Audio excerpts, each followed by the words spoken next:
Assalamualaikum warahmatullahi wabarakatuh. Berjumpa lagi dengan Irham Nasution. Kita kali ini akan membahas rangkuman materi PAI bab 7 kelas 9, meraih ketenangan jiwa dengan meyakini qada dan qadar. Sebelum kita bahas materi ini, tolong like dan subscribe channel ini agar tidak ketinggalan dari info-info terbaru.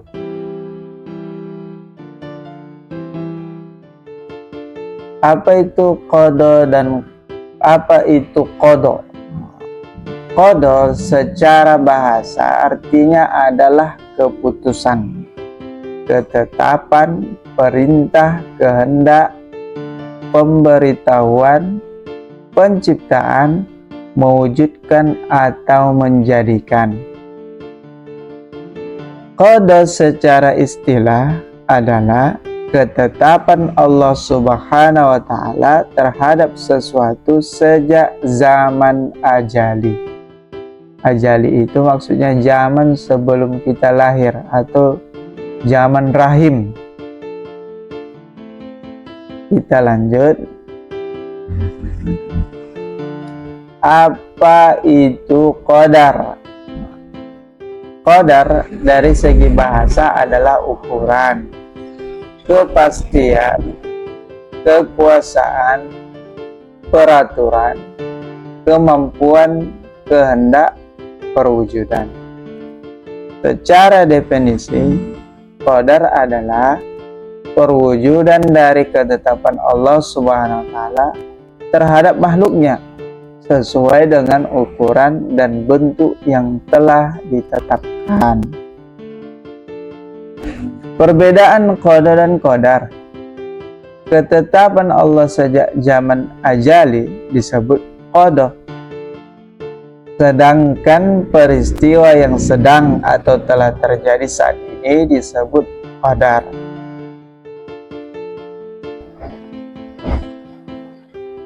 Dalil iman kepada qada dan qadar.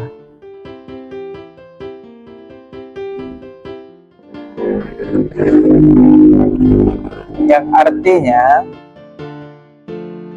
yang memiliki kerajaan langit dan bumi, tidak mempunyai anak dan tidak ada sekutu baginya. Dalam kekuasaannya, Dia menciptakan segala sesuatu lalu menetapkan ukuran-ukurannya dengan tepat. Dari ayat ini yang dapat kita simpulkan, Allah telah menetapkan segala sesuatu di alam semesta ini. Demikian juga suatu kejadian yang terjadi. Semua itu merupakan rencana Allah Subhanahu wa Ta'ala. Namun tidak ada satu makhluk pun yang mengetahuinya sebelum hal-hal tersebut benar-benar terjadi. Jadi anak-anak kami dan teman-teman sekalian, semua yang ada di bumi ini sudah Allah rencanakan. Cuma kita tidak tahu sebelum itu terjadi.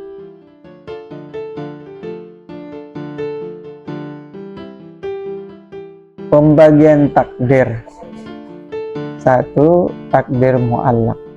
Takdir mu'allaq adalah ketentuan Allah yang bisa berubah sesuai dengan usaha, doa, dan ikhtiar manusia. Contoh, menjadi pintar karena rajin belajar, sembuh dari sakit karena berobat dan berdoa, menjadi sukses karena kerja keras. 2. Takdir mubram. Takdir mubram adalah ketentuan Allah yang pasti terjadi dan tidak bisa diubah oleh usaha manusia. Contohnya kematian seseorang, jenis kelamin saat lahir, dan waktu terjadinya hari kiamat. Bukti beriman kepada qada dan qadar. Yang pertama, senantiasa berikhtiar, berusaha. Dia berusaha dan bekerja keras dengan memaksimalkan potensi yang dimiliki. Memiliki etos kerja yang tinggi yang ditandai dengan profesional. Memiliki sikap optimis, tidak mudah putus asa.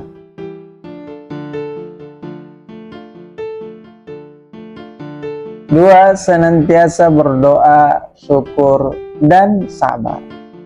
Berdoa kepada Allah agar diberikan kemudahan dalam melakukan segala sesuatu.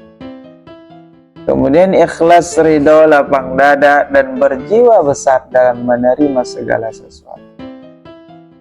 Dan yang ketiga, tidak berbangga diri dengan apa yang telah diraih, seperti kesuksesan, harta, sebab semua itu merupakan pemberian Allah Subhanahu wa Ta'ala. Bukti yang ketiga adalah senantiasa tawakal kepada Allah setelah ikhtiar dengan maksimal dan berdoa. Sikap tawakal dilakukan oleh seseorang mukmin setelah ia berusaha semaksimal mungkin dan kemudian menyerahkan hasil sepenuhnya kepada Allah. Memiliki sikap husnuzon bahwa apapun yang dialami manusia itulah yang terbaik menurut Allah, dan memiliki jiwa qanaah, yaitu merasa cukup dengan apa yang dimiliki, menjauhi sikap tamak dan rakus. Bukti yang terakhir, mewujudkan ketenangan jiwa dengan tawakal atas qada dan qadar Allah Subhanahu wa Ta'ala. Meyakini qada dan qadar menumbuhkan keyakinan bahwa setiap kejadian, baik menyenangkan maupun tidak, sudah ditetapkan Allah dengan hikmah dan kebaikan bagi hamba, sehingga melahirkan sikap optimis dalam menjalani kehidupan dunia akhirat. Kemudian tawakal adalah sikap berserah diri kepada Allah setelah berusaha dan berdoa secara maksimal. Sikap ini merupakan perbuatan hati yang menjadi pembeda antara orang beriman dan tidak beriman. Karena orang beriman mampu menerima ketentuan Allah dengan lapang dada.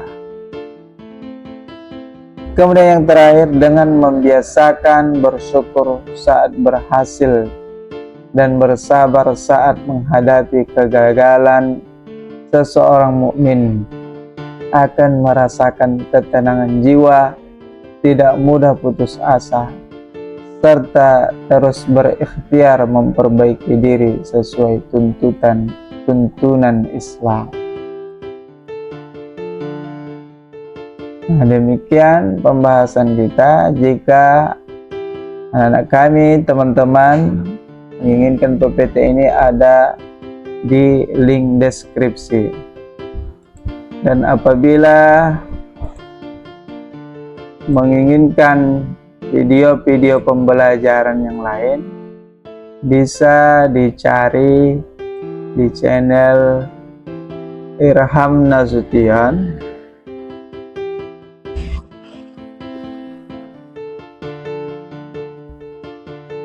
Kemudian dilihat di playlist ini. Nah, lengkap di sini video-video pembelajaran. Ya, jangan lupa like dan subscribe. Nah, demikian, terima kasih atas perhatiannya. Billahi taufiq wal hidayah. Assalamualaikum warahmatullahi wabarakatuh.